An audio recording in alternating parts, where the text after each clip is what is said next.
વિદ્યાર્થી મિત્રો, ગયા લેક્ચરમાં આપણે chapter number 6 active and passive જ્યાં પૂરું કર્યું હતું ત્યાંથી હવે આગળનો લેક્ચર શરૂ કરીએ કે તમે આગળના લેક્ચરમાં બે કર્મવાળા વાક્ય શીખ્યા હતા. હવે આજે આપણે મોડેલ ઓક્ઝિલરી વર્બ્સ, જેને ટૂંકમાં આપણે કહીશું MAV, મોડેલ ઓક્ઝિલરી વર્બ્સ, જેનો અર્થ થાય છે સહાયકારક ક્રિયાપદો. તો આ જે સહાયકારક ક્રિયાપદો છે આપણે કોને કહીએ છીએ? તો કે જે મુખ્ય ક્રિયાપદોની સહાય કરે છે એમને આપણે, એવા ક્રિયાપદોને આપણે સહાયકારક ક્રિયાપદો કહીશું. ક્રિયાપદો બે પ્રકારના હોય છે, સહાયકારક ક્રિયાપદો અને મુખ્ય ક્રિયાપદો. મુખ્ય ક્રિયાપદો એટલે કે જેમાં કોઈને કોઈ ક્રિયા દર્શાવેલી હોય છે. હવે ઉદાહરણ તરીકે સમજો, તમને એક એક્ઝામ્પલ આપું. જેમ કે ફોર એક્ઝામ્પલ આપણે એમ કહીએ કે ઇઝ. તો ઇઝ એટલે છે, આર છે, એમ છું, વોઝ હતો, વેર હતા. પછી હેઝ અથવા હેવ એટલે આપણે માલિકી પણ દર્શાવીએ કે ની પાસે છે.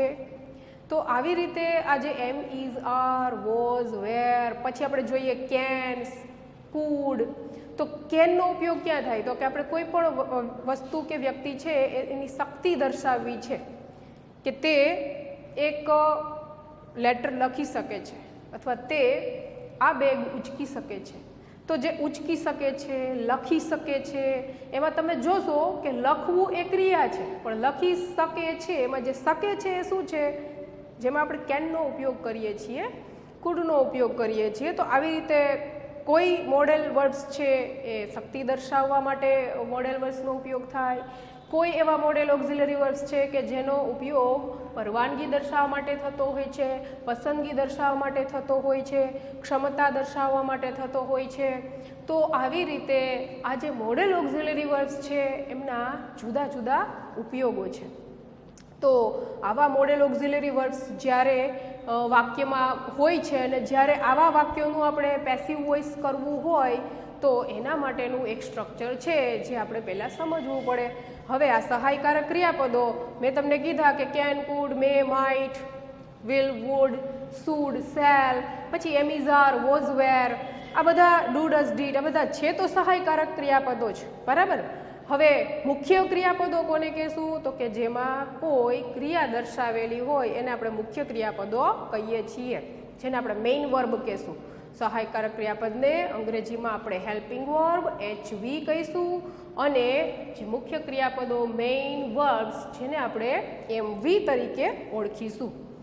આ જે વાક્ય રચના છે એમાં આપણે આ રીતે સમજવાનું છે. તો હવે તમને એમ કહેવામાં આવે કે રાઇટ.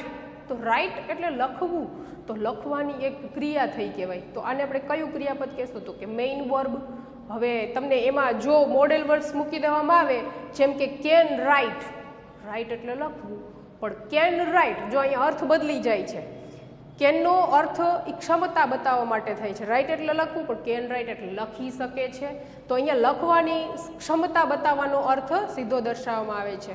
તો કેન છે એમાં કોઈ ક્રિયા નથી. એવી જ રીતે તમે જોશો કુડ છે એમાં કોઈ ક્રિયા નથી, એમ, ઇઝ, આર એમાં કોઈ ક્રિયા નથી, બરાબર. જે રાઇટ છે એમાં ક્રિયા છે.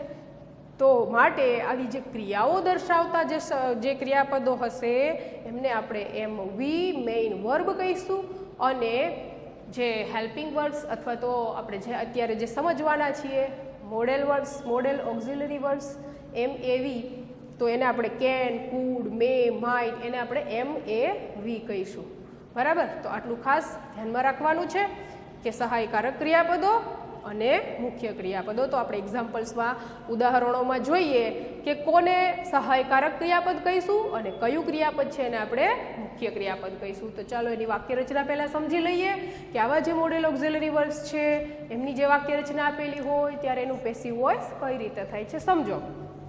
આપણું ચેપ્ટર નંબર 6, બરાબર. એમાં એક્ટિવ એન્ડ પેસિવ વોઇસ, જેનો અર્થ ફરી એકવાર કહી દઉં છું કે કર્તરી અને કર્મણી પ્રયોગ અથવા તો કર્તરી અને કર્મણી વાક્ય રચના. ચેપ્ટર 6માં આપણે મોડેલ ઓક્ઝિલરી વર્બ્સ, જેને આપણે ટૂંકમાં કહીશું MAV, આ જે પોઈન્ટ છે એમના વિશે, એમના જે પેસિવ વોઇસના વાક્યો કઈ રીતે થાય છે એ આપણે સમજીએ. તો પહેલાં વાક્ય રચના સમજો. મોડેલ ઓક્ઝિલરી વર્બ્સ એટલે શું મેં તમને પહેલાં જ કહી દીધેલું છે. કયા કયા મોડેલ ઓક્ઝિલરી વર્બ્સ? તો કે આપણે સમજવાનું છે can, could, may, might, shall, will, should, would. બરાબર, આ બધા મોડેલ ઓક્ઝિલરી વર્બ્સ નો ઉપયોગ આ વાક્ય રચનામાં આપણે કઈ રીતે થાય છે સમજીએ. એમનું પેસિવ વોઇસ કઈ રીતે થાય. તો હંમેશા યાદ રાખજો કે કોઈ પણ મોડેલ ઓક્ઝિલરી વર્બ્સ જે અહીંયા મેં અંડરલાઇન કરેલી છે MAV, તો MAVની જગ્યાએ કેન પણ હોઈ શકે, કુડ પણ હોઈ શકે, મે પણ હોઈ શકે, માઇટ પણ હોઈ શકે, કોઈ પણ મોડેલ ઓક્ઝિલરી વર્બ્સ હોઈ શકે. તો એમની સાથે હંમેશા ક્રિયાપદનું મૂળ રૂપ જ આવે છે. જેમ કે રાઇટ તો કેન રાઇટ, પ્લે તો કેન પ્લે, ઈટ તો કે કુડ ઈટ, ઈટ તો વુડ ઈટ, તો would eat, could eat, can play.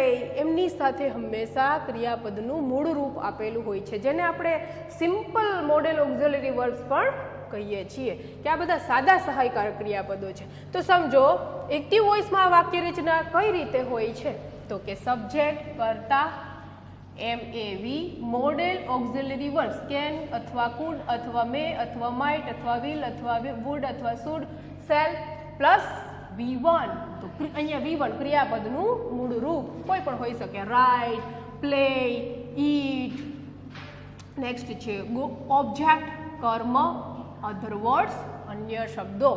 ફરીથી જુઓ, કર્તા, પછી અહીંયા મોડેલ ઓક્ઝિલરી વર્બ્સ સહાયકારક ક્રિયાપદ, અહીંયા આવશે મુખ્ય ક્રિયાપદ, કર્મ, અન્ય શબ્દ. તો હવે એનું પેસિવ વોઇસ કરીએ. તો પેસિવ વોઇસમાં આપણે શું કરીએ છીએ? તો કે પહેલાં ઓબ્જેક્ટ ગોતીએ વાક્યમાં. તો એ જ રીતે જેમ આગળના જે ટેન્સમાં સમજીએ હતા ને એ જ રીતે. એટલે પહેલાં સબ્જેક્ટની જગ્યાએ આવે ઓબ્જેક્ટ, ત્યાર પછી જે MAV હોય એનું એ જ. કેન હોય તો કેન, કુડ હોય તો કુડ, શુડ હોય તો શુડ. ત્યાર પછી છે V1 ક્રિયાપદનું મૂળ રૂપ. ધારો કે અહીંયા પ્લે હોય તો હવે અહીંયા પ્લે મુકાશે નહીં, પણ પ્લેનું V3 થાય પ્લેડ. પણ માત્ર પ્લેડ, માત્ર V3 એકલું મૂકવાનું નથી, પણ શું કરવાનું છે? તો કે બી સાથે, જેમાં આપણે સાદા ભવિષ્યકાળમાં બી સાથે V3 મૂકતા ને એ જ રીતે આ મોડેલ ઓક્ઝિલરી વર્બ્સમાં પણ આપણે બી સાથે V3 મૂકવાનું. જેમ કે પ્લેડ હોય, પ્લે હોય તો થઈ જશે બી સાથે પ્લેડ. સીધું ડાયરેક્ટ અહીંયા કેન પ્લે આપ્યું હોય તો કેન પ્લેડ નહીં થાય, પણ કેન બી પ્લેડ, વચ્ચે આપણે બી મૂકવાનું રહેશે ને પછી V3 મુકાશે. ત્યાર પછી છે ઓબ્જેક્ટ. ઓબ્જેક્ટનું આપણે શું કરીએ છીએ? By S. એટલે કે જે કર્તા છે એને આપણે કર્મની જગ્યાએ કર્મ વિભક્તિમાં બાય સાથે ફેરવી નાખીએ છીએ. અને ત્યાર પછી છે અધર વર્ડ્સ. હવે એક્ઝામ્પલ સમજો. પહેલું વાક્ય છે આઈ કેન સ્પીક ઇંગ્લિશ. અર્થ શું થાય? હું કેન સ્પીક. જો ફ્રેન્ડ્સ અહીંયા બે ક્રિયાપદ, આ સહાયકારક ક્રિયાપદ, આ મુખ્ય ક્રિયાપદ. સ્પીક બોલવું, જેમાં કંઈક ક્રિયા થઈ રહી છે બોલવાની, એટલે આપણે મેઇન વર્બ કહેશું. અને આ જે કેન છે તો કેન એટલે શકવું એવો અર્થ થાય છે. બરાબર, ક્ષમતા દર્શાવવા, પણ એમાં કોઈ ક્રિયા જોવા મળતી નથી, માટે આને આપણે કહેશું MAV. તો આ MAV છે, આ V1 છે અને ઇંગ્લિશ ઓબ્જેક્ટ છે. આઈ કેન સ્પીક ઇંગ્લિશ. હું કેન સ્પીક એટલે બોલી શકું છું. ઇંગ્લિશ અંગ્રેજી, હું અંગ્રેજી બોલી શકું છું. તો હવે ફ્રેન્ડ્સ આને આપણે પેસિવ વોઇસમાં ફેરવવું હોય તો અહીંયા આપેલી પેસિવ વોઇસની વાક્ય રચના પ્રમાણે આપણે વાક્ય બનાવીશું. તો જુઓ, આઈ કેન સ્પીક ઇંગ્લિશ, હું અંગ્રેજી બોલી શકું છું. તો આપણે શેનાથી કર્મ ગોતવા માટે શેનાથી પ્રશ્ન પૂછીએ છીએ? કયા WH વર્ડ વડે ક્વેશ્ચન પૂછીએ? તો કે વોટથી. વોટ એટલે શું? ભાઈ અંગ્રેજી બોલી શકું છું. શું બોલી શકું? બોલવું જે ક્રિયાપદ છે, શુંથી પ્રશ્નમાં વાક્ય ફેરવો. તો કે શું બોલી શકે? તો કે અંગ્રેજી. તો અંગ્રેજી આપણું શું થયું? કર્મ થયું. માટે વાક્ય રચના પ્રમાણે પહેલા મૂકીશું ઇંગ્લિશ. હવે જુઓ ફ્રેન્ડ્સ, આગળ શું આપ્યું છે વાક્ય રચનામાં? MAV. તો અહીંયા આપણી પાસે MAV કયો છે? તો કે કેન. તો આપણે મૂકીશું કેન. ત્યાર પછી શું છે? બી. તો કેન પછી આવવું જોઈએ બી. હવે છે V3, તો આપણે અહીંયા જોવાનું કે V1 નું V3 થાય. આપણી પાસે કયું V1 છે તો કે સ્પીક, તો સ્પીકનું V3 થશે સ્પોકન. સ્પીક, સ્પોક, સ્પોકન, ત્રીજું રૂપ થાય spoken. English can be spoken. હવે છે બાય એસ, આપણો જે મુખ્ય કર્તા કયો છે આઈ, તો આઈ નું થઈ જશે બાય એસ એટલે બાય મી. અધર વર્ડ્સ આપણે મૂક્યા નથી જેથી સમજવામાં સરળતા રહેશે. I can speak English. જુઓ, English can be spoken by me. અંગ્રેજી બાય મી એટલે મારા દ્વારા, કેન બી સ્પોકન બોલી શકાય છે. અહીંયા સીધું ડાયરેક્ટ હું અંગ્રેજી બોલી શકું છું, અહીંયા અંગ્રેજી મારા દ્વારા બોલી શકાય છે, આવો અર્થ થશે. નેક્સ્ટ બીજું સેન્ટેન્સ જોઈએ કે સી કુડ પ્લે ક્રિકેટ. હવે તેણી કુડ પ્લે, કુડ એ ભૂતકાળ, કેનનું ભૂતકાળનું રૂપ છે. એ પણ ક્ષમતા દર્શાવવા માટે જ કુડ આપણે વાપરીએ છીએ કે કોઈ પણ ક્રિયાની અહીંયા ક્ષમતા બતાવી હોય પણ ભૂતકાળની ક્ષમતા બતાવી હોય ત્યારે આપણે પ્લે સાથે અથવા કોઈ પણ ક્રિયા સાથે તમે કુડ મૂકી શકો છો. તો સી કુડ પ્લે ક્રિકેટ. તેણી કુડ પ્લે એટલે રમી શકતી હતી ક્રિકેટ. તેણી ક્રિકેટ રમી શકતી હતી. ઉપરનું જે વાક્ય છે એમાં વર્તમાનની ક્ષમતા છે, કેન સ્પીક બોલી શકે છે, વર્તમાનમાં એ ક્રિયા કરવાની ક્ષમતા છે. જ્યારે અહીંયા કુડ પ્લે એટલે કે આ જે ક્રિયા પ્લે છે એ ભૂતકાળની ક્ષમતાની વાત કરે છે કે તેણી ક્રિકેટ રમી શકતી હતી. અત્યારે વર્તમાનમાં કદાચ ના પણ રમી શકતી હોય, બરાબર, એવો અર્થ થાય છે. હવે અહીંયા આપણે પ્લે ક્રિયાપદ આપ્યું છે, એમાં વોટ વડે ક્વેશ્ચન પૂછીએ કે તેણી ક્રિકેટ રમી શકતી હતી, તો શું રમી શકતી હતી? What could she play? તો આન્સર મળે છે ક્રિકેટ. એ આપણો ઓબ્જેક્ટ છે, માટે વાક્ય રચના પ્રમાણે મૂકીશું ક્રિકેટ. ત્યાર પછી આગળ જુઓ MAV. આપણી પાસે MAV કયો છે સેકન્ડ સેન્ટેન્સમાં? તો કે કુડ. ત્યાર પછી વાક્ય રચના પ્રમાણે MAV પછી આવવું જોઈએ બી, અને ત્યાર પછી જે V1 છે એનું થઈ જશે V3 એટલે પ્લેનું થઈ જશે પ્લેડ. પ્લેડ. હવે છે બાય એસ. બાય એસ એટલે કે સેકન્ડ સેન્ટેન્સમાં જે કર્તા છે સી છે એને આપણે કર્મ વિભક્તિમાં ફેરવીએ તો થઈ જશે બાય હર, પૂર્ણ વિરામ. C food play cricket. જુઓ, ક્રિકેટ કુડ પ્લેનું શું થયું? કુડ બી પ્લેડ, અને સીનું થયું બાય હર કે તેણી ક્રિકેટ રમી શકતી હતી. અર્થ હવે પેસિવનો જુઓ કે બાય હર એટલે તેણીના દ્વારા ક્રિકેટ રમી શકાતી હતી.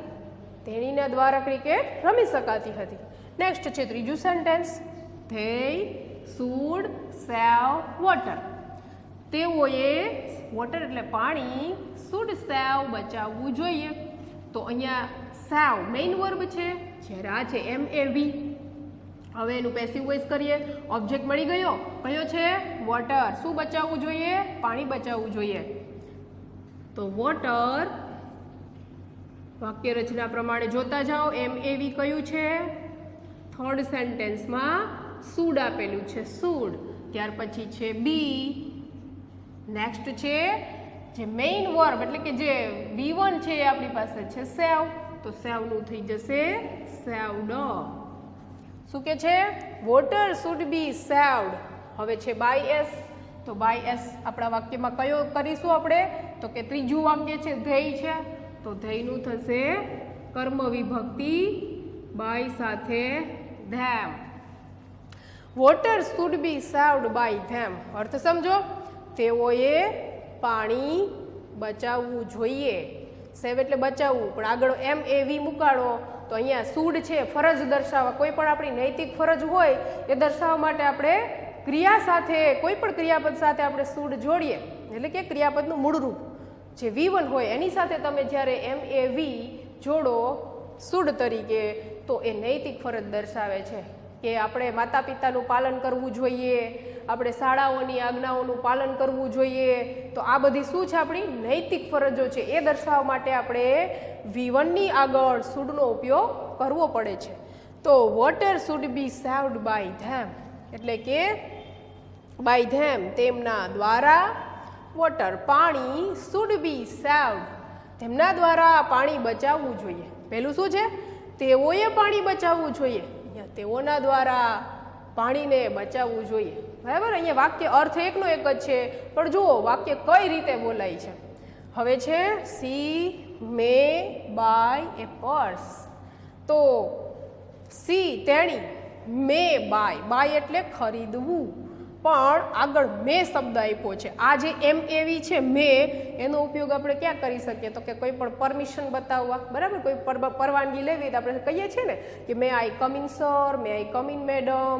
તો એમ પરવાનગી બતાવવા, પછી કોઈ પણ આપણે શક્યતા બતાવવી હોય, આપણે એમ કેવું હોય કે ભાઈ કદાચ વરસાદ થશે, તો આપણે એમ બોલીએ છીએ કે ઇટ મે રેઇન ટુડે, આજે કદાચ વરસાદ થશે.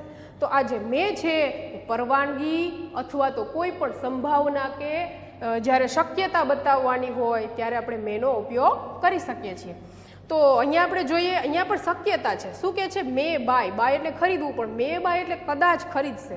અ પર્સ, તેણી કદાચ એક પર્સ ખરીદશે. એનું પેસિવ વોઇસ. ભાઈ શું ખરીદશે? તો કે એક પર્સ. તો પેસિવ વોઇસમાં પહેલા લખીશું આપણે ઓબ્જેક્ટ એ પર્સ. હવે આપણી પાસે MEV કયો છે વાક્ય રચના પ્રમાણે? મે. ત્યાર પછી વાક્ય રચના પ્રમાણે બી અને V3. તો આપણે અહીંયા મૂકીશું બી, અને આપણી પાસે V1 કયો છે? તો કે બાય. તો બાયનું V3 શું થાય? Bought. BOUGHT. Buy, bought. A purse may be bought. હવે વાક્ય રચના પ્રમાણે બાય એસ. તો બાય એસ એટલે કર્તા કયો છે વાક્યમાં? નંબર 4 માં સી. તો ત્યાં લખીશું બાય હર, પૂર્ણ વિરામ. ફરીથી જુઓ, a purse may be bought by her. અહીંયા શું હતું કે તેણી કદાચ એક પર્સ ખરીદશે. અહીંયા છે તેણીના દ્વારા કદાચ એક પર્સ ખરીદવામાં આવશે. નેક્સ્ટ જોઈએ, Rita might cell this house.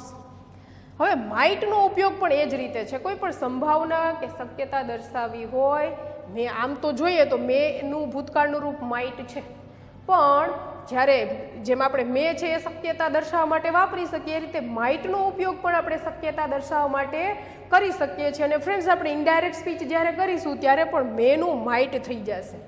બરાબર, તો આવી રીતે પેસિવ વોઇસમાં નહીં થાય, પણ ઇનડાયરેક્ટ સ્પીચમાં મેનું માઇટ થઈ જાય છે, ભૂતકાળનું રૂપ થઈ જાય.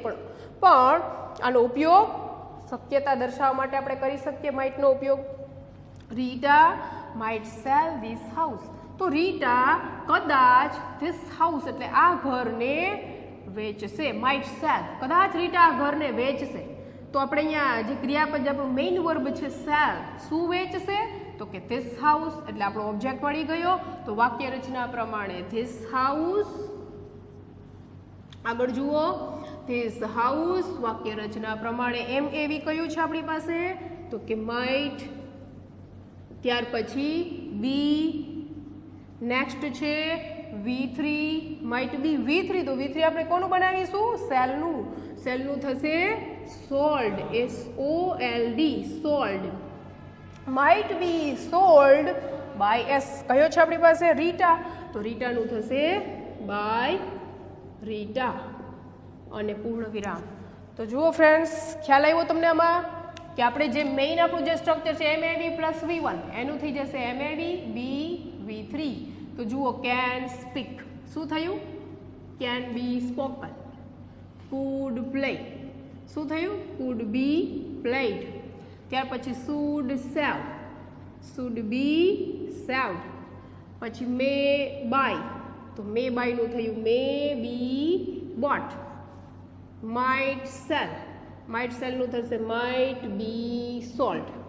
તો ખ્યાલ આવે છે? જે MEV V1 નું થઈ જાય MEV પ્લસ બી પ્લસ V3. આ થયું મોડેલ ઓક્ઝિલરી વર્બ્સનું પેસિવ વોઇસ. હવે નેક્સ્ટ આપણે છે WH ક્વેશ્ચન્સ, અથવા જે WH વર્ડ્સ છે. નેક્સ્ટ આપણો જે ટોપિક છે અહીંયા ચેન્જ થઈ છે, એનું પેસિવ વોઇસ કઈ રીતે કરવું? આપણે ખબર છે કે WH ક્વેશ્ચન્સ એટલે શું? WH વર્ડથી બનતા પ્રશ્નાર્થ વાક્યો, એને આપણે કહીશું WH ક્વેશ્ચન્સ. જેમ કે who, what, why, which, whom, whose. બરાબર, આ બધાને કહીશું આપણે WH ક્વેશ્ચન્સ. હવે આવા જે વાક્યો હોય એનું પેસિવ વોઇસ કઈ રીતે થાય તો એ સમજીએ. અહીંયા સૌથી પહેલી જે હું વાળી વાક્ય રચના છે એને આપણે 3 વિભાગમાં વહેંચી દીધી છે. હવે ત્રણે ત્રણ વિભાગમાં જે વાક્ય રચના છે જુઓ, પહેલી છે સાદો વર્તમાન કાળ, બીજી સાદો ભૂતકાળની લખી છે અને ત્રીજી આપણે છે અન્ય કાળ. અન્ય કાળમાં દરેક કાળ આવી જશે, કારણ કે અન્ય કાળની અંદર મેઇન વર્બે હશે અને હેલ્પિંગ વર્બે હશે. માટે આની એક કોમન સેન્ટેન્સ પેટર્ન બનાવી છે. જ્યારે ઉપરની જે વાક્ય રચના સાદો વર્તમાન અને સાદો ભૂતકાળ, એમાં ફ્રેન્ડ્સ કાં તો V1 આવે છે અને કાં તો V2 આવે છે, એટલે કે મેઇન વર્બ જ હોય છે. બરાબર? તો એક્ટિવ વોઇસની વાક્ય રચનામાં એક એક ક્રિયાપદ હોય છે. જ્યારે બીજી અન્ય કાળ એટલે સાદા ભવિષ્યકાળથી લઈ અને છેલ્લે જે આપણો 9મો કાળ છે ત્યાં સુધી બધામાં બે બે ક્રિયાપદ તમને જોવા મળશે. તો એને આપણે કોમન સેન્ટેન્સ પેટર્ન બનાવેલી છે. હવે જુઓ કઈ રીતે. હું એટલે કોણ. બરાબર? તો હું વાળી વાક્ય રચનાનું પેસિવ વોઇસ કઈ રીતે થાય એ સમજીએ. પહેલી આપણે સાદા વર્તમાન કાળની વાક્ય રચના એનું પેસિવ વોઇસ બનાવેલું છે. તો જુઓ, એક્ટિવ વોઇસમાં આ રીતે વાક્ય રચના આપેલી હોય, હું plus V1 plus object plus અધર વર્ડ્સ પ્લસ ક્વેશ્ચન માર્ક.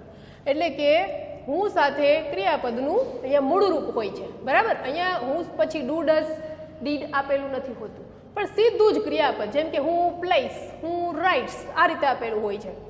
બરાબર? તો હું V1 ઓબ્જેક્ટ અધર વર્ડ્સ, આ હું વાળી વાક્ય રચના છે એમાં તમને સબ્જેક્ટ જોવા મળશે નહીં. એટલે કે કર્તા આપેલો હશે નહીં, કારણ કે કર્તા તો આપણે હું વડે આપણે ઓળખવાનો છે, હું વડે મેળવવાનો છે, એટલે તમને ક્યાંય પણ કર્તા જોવા મળશે નહીં, ઓબ્જેક્ટ હશે જરૂર. તો જુઓ એનું પેસિવ વોઇસ કઈ રીતે થાય. આ વાક્ય રચનામાં આપણે છેલ્લે જેમ બાય એસ કરતા હતા ને, હવે આ વાક્ય રચનામાં બાય એસ નહીં થાય. બાય શબ્દને આપણે આગળ મૂકી દેવાનું છે અને હુંને પેસિવ વોઇસમાં ફેરવી નાખીશું આ રીતે. હુંનું થશે બાય વુમ.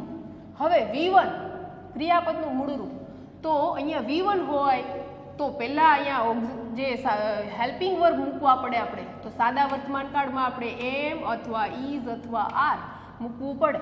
બરાબર? હુંનું થયું બાય વુમ, ત્યાર પછી જુઓ એમ ઇઝ આર, અને ત્યાર પછી મૂકવાનું ઓબ્જેક્ટ. અને જુઓ V1નું V3 કઈ રીતે થાય છે, ઓબ્જેક્ટની પછી થશે. ખાસ સમજો, હુંનું બાય વુમ, ત્યાર પછી સાદો વર્તમાન કાળ છે માટે એમ ઇઝ આરમાંથી ઓબ્જેક્ટ પ્રમાણે પછી આવશે ઓબ્જેક્ટ, ત્યાર પછી V1નું V3 ઓબ્જેક્ટ પછી થશે અને નેક્સ્ટ અધર વર્ડ્સ ક્વેશ્ચન માર્ક.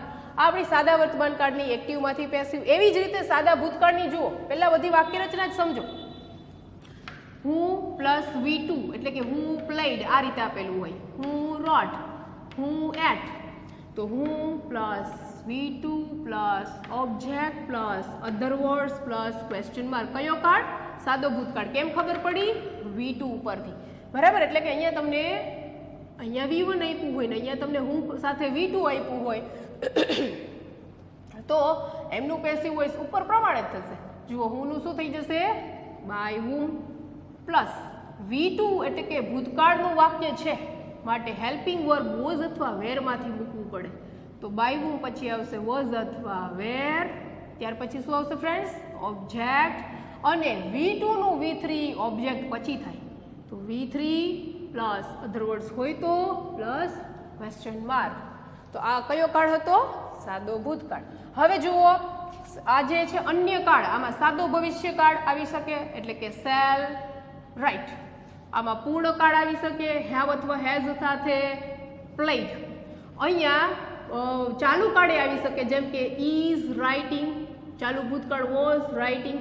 તો હેલ્પિંગ વર્બ અને મેઇન વર્બ, સહાયકારક ક્રિયાપદ અને મુખ્ય ક્રિયાપદ હું વાળી વાક્ય રચનામાં બંને તમને સાથે જોવા મળશે. બરાબર? તો હું plus helping verb plus main verb એટલે મુખ્ય ક્રિયાપદ, ઓબ્જેક્ટ, અધર વર્ડ્સ, ક્વેશ્ચન માર્ક. અને મેં અહીંયા લખ્યું છે અન્ય કાળ. અન્ય કાળમાં બધા મિક્સ કાળ આવી જાય છે, કારણ કે અહીંયા બે બે તમને સહાયકારક ક્રિયાપદ એક્ટિવ વોઇસની વાક્ય રચનામાં આપેલા હોય છે. હવે જુઓ પેસિવ વોઇસ કઈ રીતે થાય. તો પેસિવ વોઇસમાં હુંનું થઈ જશે બાય વુમ. અહીંયા આપણે બાય એસ યાદ રાખવાનું નથી, બાય વુમ.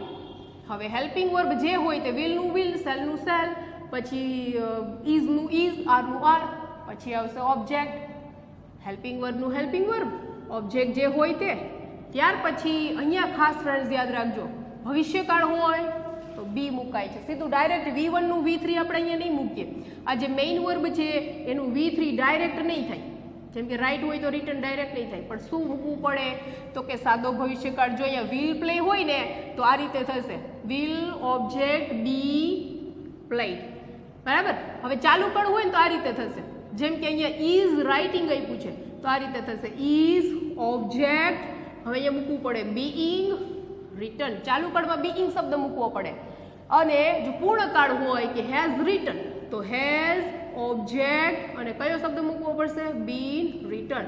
તો આ સાદા ભવિષ્યકાળ માટે છે, આ ચાલુ કાળ માટે છે, આ પૂર્ણકાળ માટે છે. ત્યાર પછી V3 મુકાશે, અધર વર્ડ્સ ક્વેશ્ચન માર્ક. હવે વાક્ય ઉપરથી સમજો, એક્ઝામ્પલ્સ ઉપરથી સમજો કે આજે આપણે 3 ટાઈપ આપ્યા છે વાક્ય રચનામાં. એમાં આ જે એક્ઝામ્પલ્સ છે એનું પેસિવ વોઇસ કઈ રીતે થાય. તો જુઓ પહેલું વાક્ય, હું ટીચીસ ઇંગ્લિશ ક્વેશ્ચન માર્ક. કયો કાળ, સાદો વર્તમાન કાળ. કેમ ખબર પડી, ટીચીસ V1 ક્રિયાપદનું મૂળ રૂપ ઉપરથી આપણે ખબર પડે છે. હવે એનું પેસિવ વોઇસ જુઓ, કઈ વાક્ય રચના પ્રમાણે, આ પહેલી વાક્ય રચના પ્રમાણે. હુંનું થશે તો કે બાય હુમ.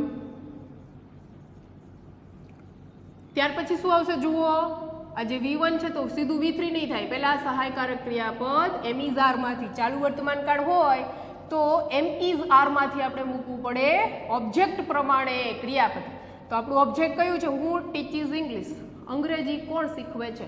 આપણે અહીંયા ટીચીસ ઉપર વોટથી ક્વેશ્ચન પૂછો, શું શીખવે છે તો કે અંગ્રેજી. એટલે આપણે પહેલા વાક્ય રચના પ્રમાણે એમ ઇઝ આર પછી મૂકશું ઓબ્જેક્ટ.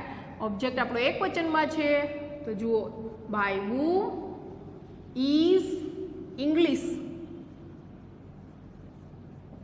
ત્યાર પછી વાક્ય રચના પ્રમાણે જુઓ, ઇઝ ઇંગ્લિશ. V3 કયું થાય તો કે V3 આપણું જે મેઇન વર્બ છે ટીચીસનું V3 થાય ટોટ, TAUGHT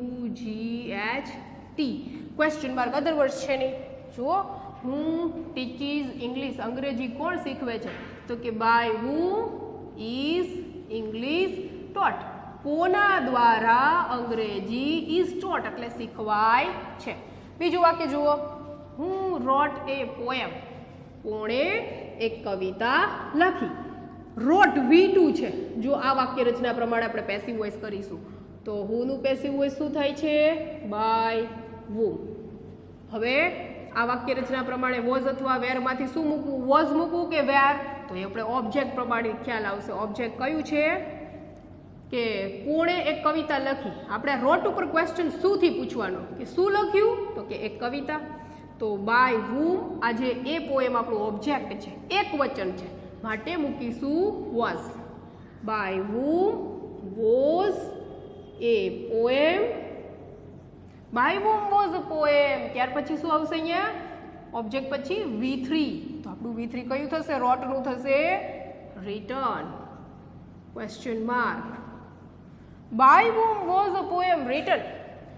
કોણે એક કવિતા લખી તો કે કોના દ્વારા એક કવિતા વોઝ રિટન લખવામાં આવી. એવી જ રીતે ત્રીજું વાક્ય, આ ત્રીજું વાક્ય, આ જે 3 વાક્ય છે એ અન્ય કાળ પ્રમાણે છે.